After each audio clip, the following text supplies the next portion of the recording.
Thanks, man. Thank you. So, final season. Yes. So, did you have a bucket list going into the season that you gave to the producer? Like, here's things I would love for Wild Dog before it all goes out. No, I mean, I think my process, I let them do them, you know, and they also let me do me, you know. They let me, you know, kind of, you know, interpret and dictate the energy of Renee. But I mean, I think I would have liked personally to see Renee fall in love. You know, that's something that I wanted before the show ended, was to see him open that door, to see that side of him.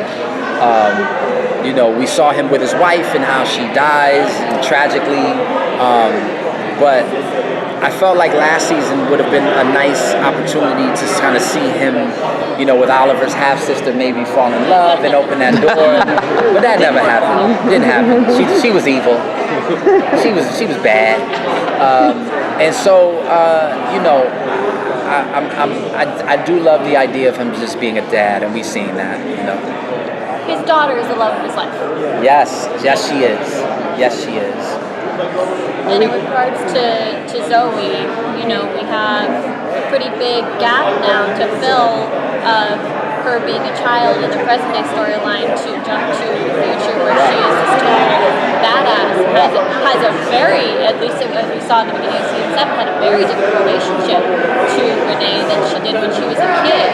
So how does season 8, how does their relationship develop? We're obviously not going to get too much into her teen years, but how do we go from A to B?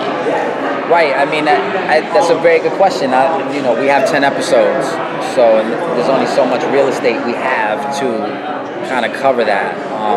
I think more importantly, what we'll try to do is kind of see her, maybe find a perspective for her while Renee is on the road to becoming a politician. Because he does become mayor. We saw that in season 7. So there's a roadway to that, right? So we need to see a little bit of that. So how does she feel about that? You know, is she proud of him? Is she not proud of him? Does she like who he's become?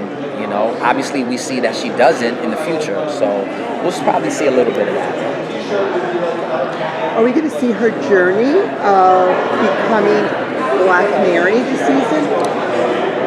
I don't know. I mean, she's really young right now, like in present day, and then she's 20 years later, so she's in her early 30s. I want to say late 20s, early 30s. So I don't know if we'll get that far, you know, because I would.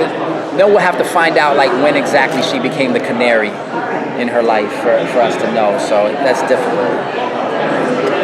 So you guys have the biggest crossover of all time coming up. Yeah. I'm not gonna ask for spoilers, don't worry. Yeah. But given how big it is, as an actor, what is it like to get to be part of that?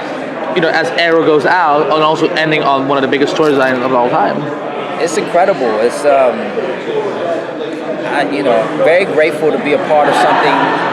Also very grateful to be a part of playing a character that no one else has played, a character that's been so obscure, and kind of take Wild Dog and bring him out into the light. I love that. You know, I love being a part of that. I love the idea that when we first saw Renee in the season 5 crossover, he was, you know, had this banter with the Flash and Supergirl. You know, like to me that's iconic in terms of who Renee is, and hopefully this season, for this crossover, we get to see him connect with more people. Are you going to see the fight choreographies in each episode? Because I feel like any cast member that joins the show eventually end up looking, you know, healthy and hot and in shape. For your next endeavors, are you going to be in a martial art action pack like that too? Or well, are you gonna miss that? yeah, I think to be honest, I think definitely Arrow has.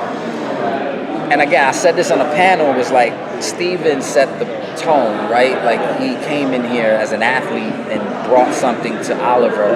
And so it didn't, I couldn't come in there looking like a guy who was ex-military, somewhat of a Navy SEAL, and not look the part. You know, it's just like, you gotta kind of do something in the gym.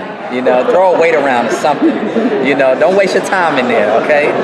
So that was the plan, was just kind of like get in there, and I think it's become a part of my life. Like I think I've always loved boxing, and so boxing from now on will always be a part of my regimen. So yeah, I mean, to answer your question, absolutely. I think I will take it with me forever. Absolutely. What will you miss most about Renee as you move on from the show? This is the last question. I'm gonna miss his energy. You know, to me, he's the guy who I would have been a fan of if I was a kid. Like I wouldn't have been a fan of Oliver per se. I would have been a fan of Wild Dog because I like the characters that have attitude. Those guys to me are cool. So I'm proud and happy to have played him and to see that side of him. You know, when he gave Flash and Supergirl major attitude, I'm like, yes. I love that. Like that's fun. So I'm gonna miss that. Thanks, guys. Thank you so much. Yeah. Thank you guys.